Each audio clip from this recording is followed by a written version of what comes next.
today we will start with the budget, Union Budget 2022. First topic is my favorite topic of the budget, that is cryptocurrencies. Cryptocurrencies has been the buzzword of 2020 since lockdown. It has been the buzzword. 2021 छोड़ दो, lockdown के बाद हर कोई यही बोल रहा है crypto. आज मैंने बिटकॉइन लिया, आज मैंने शिबा इनो लिया, इथेरियम लिया, फलाना ढिकाना. हर कोई क्रिप्टो में. आजकल लोग शेयर्स भूल रहे हैं, जो मुझे बहुत दर्द होता है. So everyone is like crypto. The first question is whether it is legal or not. Till date, there is no legal regulations for legalization of cryptocurrencies. However, RBI is soon going to launch its digital currency called as CBDC, that is Central Bank Digital Currency. And the first country to adopt Bitcoin as a legal tender was El Salvador. So, why this digital currency is being introduced by RBI? Firstly, the people are scared. Nowadays people are scared to use UPI. That is the Google Pay scan वगैरह करना है उनको, तो they are scared कि हम लोग का bank balance से कुछ हो ना जाए, हैकर्स वगैरह रहते हैं. क्रिप्टो करेंसीज हैकिंग से बहुत प्रोवाइड कर रही है. It is a blockchain technology. It is a layer of security layer है, तो it provides secure transactions. That is why RBI is planning to launch its digital currency called as CBDC.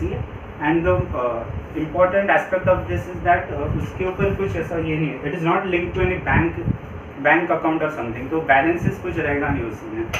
The bank balance कुछ नहीं रहेगा. Whatever the balance is, it is of the digital currency. That is why RBI is soon going to launch its digital currency. Now coming on the taxation part. So एक बहुत बड़ा question था हम लोग को कि whether it will be taxed as a capital asset और other sources और business income. So if there is frequent trading in crypto currency just like shares, अभी शेयर्स में जब फ्रीक्वेंट ट्रेडिंग होता है we consider it as a business income. However in crypto currencies the same case applies. If we trade frequently तो फिर business income में tax हो जाएगा according to the slab rates, and appropriate deductions we can claim as expenses. अभी the question arises whether it will be taxed as other sources और capital gains. उसके ऊपर clarification अभी तक आना बाकी है. However if it tax it will be taxed at a flat rate under both the heads at 30% and no expenses will be allowed. For example, if we sell a property, so फिर brokerage expenses we can claim the brokerage expenses. In such cases we cannot claim anything. Only the cost of acquisition will be taken as the allowable expenses. Tax will be at flat rate of 30%. Slab rate वगैरह कुछ apply नहीं होगा, and cess and surcharge as applicable. And TDS 1% will be applicable. And petitions आ रहे हैं because small transactions पे TDS नहीं करना चाहिए करके अभी तक सर्कुलेशन में सारे petitions 1% TDS के लिए. And ये transaction will be applicable from 1st April 2022. Any sale which happens after 1st April 2022 will fall under the purview of this new section. Next is the surcharge on long term capital. Firstly, I will revise the surcharge rates. बहुत लोगों को पता नहीं रहता. 50 lakhs to 1 crore में 10% surcharge है. Then 1 crore to 2 crores 15%, 2 to 5 crores 25%, and over and above that 37%. पहले 15% का cap it was only applicable on listed equity shares and equity oriented mutual funds. But अभी 15% on all long term capital assets will be applicable. पहले अगर if someone used to sell a property जिसके ऊपर surcharge अगर applicable होता था उसको, then it used to go on 25%, 37% is applicable. अभी एक बेनिफिट रहेगा HNIs के लिए कि only the surcharge will be capped at 15% for all the capital assets. The next point is cess वाला part. First, previously surcharge and cess we used to take it as a business expense under section 37. But now there is a change, a retrospective change which will be applicable from AY 2005 to 2006.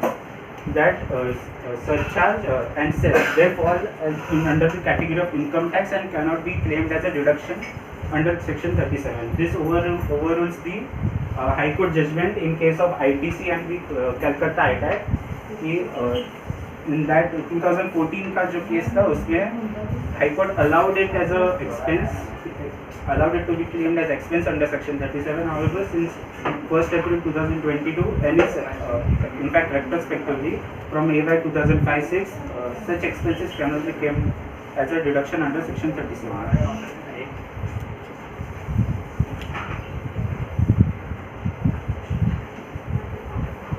retrospective amendment और prospective amendment 2005-6 से cess वाला surcharge cess.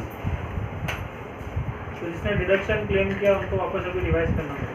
नहीं, अभी नहीं कोई notice वगैरह आया, पहले रिटर्न किसी ने फाइल नहीं किया, नोटिस आया तो फिर उसको वो एप्लीकेबल होगा. जो पहले रिटर्न फाइल की उसके लिए कोई चेंजेस नहीं. Okay, so my name is Rajesh Sunaiya and firstly I will be talking about startup. So startup एक ऐसी चीज़ है जो इनिशियल स्टेज होता है बिजनेस का. जैसे हर मॉम डैड अपने बच्चे से एक्सपेक्ट करते हैं कि मेरा बेटा आगे जाके कुछ बनेगा. गवर्नमेंट एक्सपेक्ट करती है कि स्टार्टअप जो इनिशियल स्टेज है बिजनेस का वो बड़े होकर वो कुछ कहीं और पहुंच सकती है at a higher level. So government provides various incentives and various schemes so that more people join startup जो अपने आइडियाज़ को एक्शंस में बदल सके. इसके लिए government has introduce many schemes and one of such scheme is startup India scheme. यहाँ होता क्या है कि जो लोगों के पास आइडियाज़ है और वो उसको एग्जीक्यूट नहीं कर पाते हैं, सो वो एग्जीक्यूट करने के लिए एक प्लेटफॉर्म बनाया है जहाँ जिसको कोई आइडिया नहीं है कि कहाँ से स्टार्ट करें तो उसके लिए मेंटर्स प्रोवाइड करेंगे. अगर पता नहीं कि कहाँ ऑफिस सेटअप करना चाहिए, क्या करना चाहिए, कुछ आइडिया नहीं है, इसके लिए गवर्नमेंट आती है और बोलती है कि हम तुम्हें हेल्प करेंगे, हम तुम्हें बताएंगे कि क्या करना चाहिए. फंड्स चाहिए हम तुम्हें फंड्स देंगे, नॉलेज चाहिए हम तुम्हें नॉलेज देंगे, किसी का गाइडेंस चाहिए हम लोग तुम्हें गाइडेंस भी देंगे. तो इसके लिए स्टार्टअप इंडिया स्टार्ट हुआ था 16 जनवरी 2016 में. यहाँ जो भी कंडीशन जो गवर्नमेंट देती है जो स्टार्टअप चालू करने वाला है वो फुलफिल करे तो उसको वेरियस बेनिफिट्स मिलते थे. One of such benefits is tax benefit, जहाँ 56 to 70 जहाँ स्टार्टअप अगर अपने शेयर्स इशू करती थी और उसका जो मार्केट वैल्यू है उससे ज़्यादा उसको फंड्स मिलता था, तो जो एक्सेस फंड्स है उस पर टैक्स चार्ज होता था. तो गवर्नमेंट बोलती है अगर आप थोड़े कंडीशन जो हम दे रहे हो वो फुलफिल करते हो और स्टार्टअप इंडिया में रजिस्टर होते हो ये इनिशिएटिव स्कीम में, तो हम वो टैक्स चार्ज नहीं करेंगे. The second scheme was section 80 IC. Just बोलती है गवर्नमेंट बोलती है कि आपने जब भी बिजनेस स्टार्ट किया उसमें 10 साल में आप कौन से भी ऐसे 3 साल दे सकते हो कॉन्सिक्यूटिव, अगर लाइक 1 2 3 या 4 5 6 ऐसे कौन से भी 3 कॉन्सिक्यूटिव ईयर्स दे सकते हो जहाँ आपने जो भी प्रॉफिट कमाया वहाँ आपको हमें टैक्स देने की ज़रूरत नहीं है. So government has seen that there has been various investment. Like पिछले साल ही there were 5.5 lakh crore invested by the venture capital and the private equity investor in startups. And recently there has been 8 unicorn startups in 2002. तो unicorn startup क्या होता है? Unicorn startup are the startups जिसकी valuation $1 billion की है at the current date. Like $1 billion if we convert it into rupees, it is roughly 7,500 crore rupees. So ये budget में government ने और भी थोड़े इंट्रोडक्शन लाए ताकि स्टार्टअप जो है वो और लोग इंटरेस्टेड हो और स्टार्टअप वो स्टार्ट कर सके और अपनी जो आइडियाज़ है उसको एक्शन प्लान में बदल सके. One of such initiative is drone policy जो पिछले साल इंट्रोड्यूस हुई थी. गवर्नमेंट चाहती है कि स्टार्टअप जो है वो भी ये सब में आए और ड्रोन पॉलिसी से रिलेटेड जो भी रिसर्च एंड डेवलपमेंट है वो स्टार्टअप एंड प्राइवेट इन्वेस्टर जो पहले खाली पब्लिक सेक्टर के लिए था उसमें अभी स्टार्टअप और प्राइवेट इन्वेस्टर्स भी आए. सेकेंड, जहाँ रूरल एरिया में ज़्यादा लोगों को फैसिलिटी नहीं होती फंड्स की, तो गवर्नमेंट ने फाइनेंशियल सपोर्ट दिया है उन्हें जो थ्रू नाबार्ड, तो by partnering with some private investors. And second concept, my second thing that I'll be talking about is Make in India concept. So Make in India concept एक ऐसा concept है जहाँ हिंदी में बोले तो मिस्टर मोदी ने कहा था आत्मनिर्भर भारत, जहाँ जो भी हो इंडिया में बने और इंडिया किस पे डिपेंडेंट ना हो. So there has been 60% of capital procurement budget for defense sector, which would increase the demand for the domestic product. So government चाहती है कि जो भी स्टार्टअप जैसे अभी स्टार्टअप है उसमें भी defence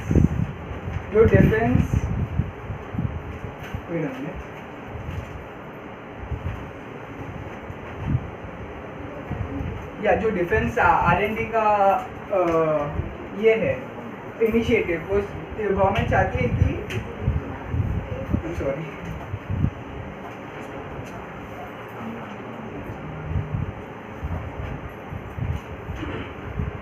can you skip it this part? I'm not sure about it. Third, I want to talk about litigation.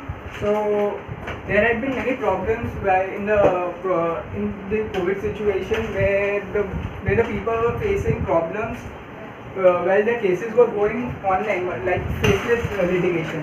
अभी करंट टाइम में पढ़ाई भी ऑनलाइन अच्छे से होती नहीं है कॉलेज स्टूडेंट्स या स्कूल स्टूडेंट्स से, सो अभी केसेस लड़ना फेस ऑनलाइन, वो भी without any communication, so it was difficult. So government has introduced has amended the thing where जो faceless litigation में जो things आते थे उसका स्कोप अभी रिड्यूस किया गया है ताकि अभी faceless litigation कम हो, और they have introduced many units like assessment unit, verification unit and technical units, so that people faces less problem, and if they have any problem they can contact to these units. Second is 158, they have introduced section 158 AB, जहाँ like जैसे हम लोग school में बहुत लोगों को कोई doubts रहते थे तो बहुत लोग बोलते थे एक साथ कि मुझे ये डाउट है, मुझे ये डाउट है, मुझे ये डाउट है, तो टीचर समझ नहीं पाते थे. सो अभी 158 AB क्या कहता है कि if there is a similar doubt, if there is a similar case of law of question, so वो एक ही केस लड़ा जाएगा और किसी और का पास भी ये केस है who is facing that problem, he can't file the case until the judgment comes of the previous case, and उसके वो judgment के बाद भी if there is any problem and the assessee, the person who wants to file the case thinks that this is not the right judgment, after that he can file it. So this is what I wanted to say. Thank you.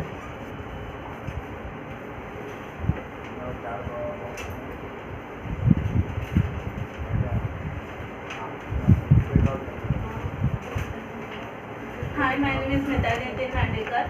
I would like to talk on gift. Actually, we should thank government for giving this gift because firstly there is a provision 50,000 only, but now government introduced कि for COVID-19 person, any donation or any amount received by that person for his health, that will be exempt. And for the gift there is also one amendment. If we receive lump sum amount, then if we receive from our ex-employer due to employer and employee relationship, then there is no limit for that. And if we receive from any other person, then there is a limit of rupees 10 lakh. Provision for filing updated income tax return within 2 years from the end of relevant assessment year is of updated return. Previously there is revised return and all, but this is now is updated return. In updated return is filed by anyone, any assessee can file the updated return. Updated return is basically return which is not filed previously, but in updated return there is an exception. If there is a loss return, then we can't file updated return.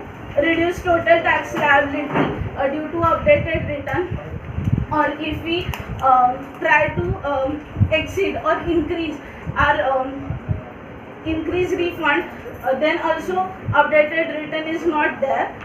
If there is a search or survey or notice issue, then also we can't claim updated return. Books or documents or requisitions is there, then also we can't provide updated return. There is also penalty. Return filed if within 12 months there is a flat 25% on a tax of undisclosed income, and if return filed within 24 months there is flat 50% of tax on a declared income. It's an addition to the regular tax or only the 25% we have to pay? It's an addition to the normal tax? Additional penalty it is. Means whatever amount, flat 25%. There is no slab rate or nothing. So first they have to calculate and pay as per the slab rate, and then additional undisclosed income, and उसके ऊपर लगाने.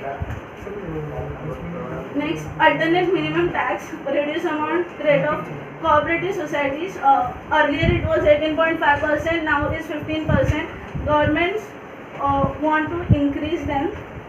Next is in cooperative societies there is also if income is 1 crore to 10 crore, then surcharge is 7%. It's new amendment.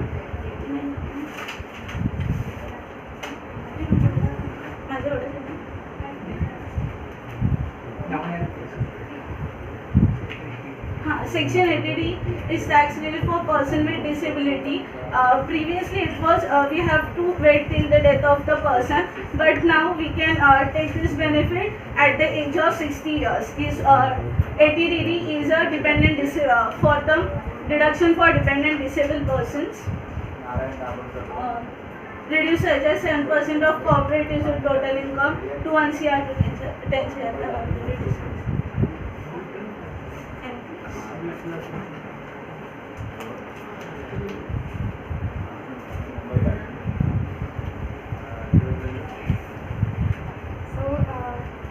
There has been a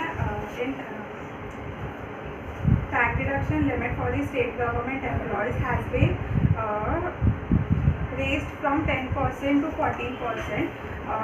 Till now, for the central government employees, there was a tax deduction limit of 14%, but for state government employees, it was still 10%. So, to bring them at the equal level, this amendment has been passed.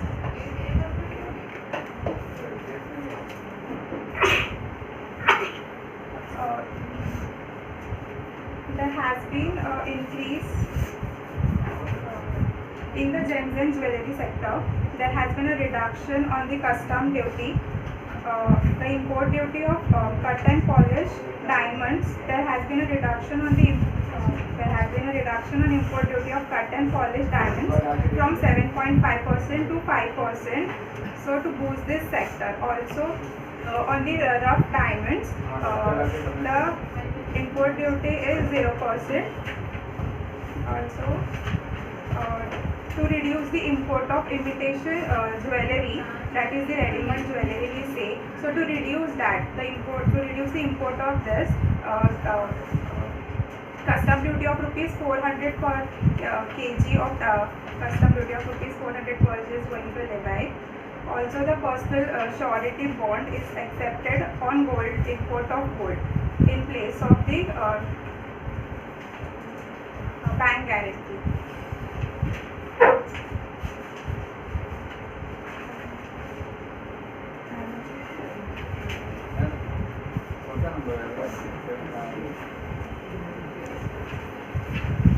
Previously GSTR 2 उसमें ITC का details रहता था. अभी 2A will be scrapped off from 1st April 2022 and 2B में जितना भी ITC है वो 2B में ही दिखेगा. कंपैरिजन पहले होता था अंडर 2A and 3, अभी वो सब मर्ज हो गया दोनों.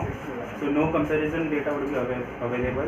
ऑल्सो जो ITC हम क्लेम करते थे वो जो 2B में जितना दिखता है उतना ही दे सकते थे. 2A में पहले ओवर एंड अबव दे देते थे. And there was a 5% provision. Now 5% provision will also be scrapped off. And interest. Abhi, suppose I claimed ITC and I wrongly availed some ITC and I utilized it. तो फिर ये interest applicable होगा. पहले से नहीं होगा. If only and only if I utilize the ITC, then it is applicable. The interest portion.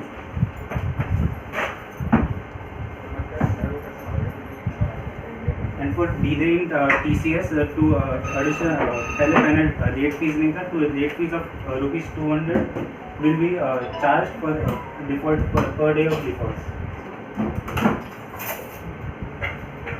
And जब सितंबर में हम लोग जो previous financial year का जो कुछ हम देते नहीं थे, suppose output, input, anything, we used to adjust it in the month of September. Now that September month has been changed to November. It has been increased by 2 months.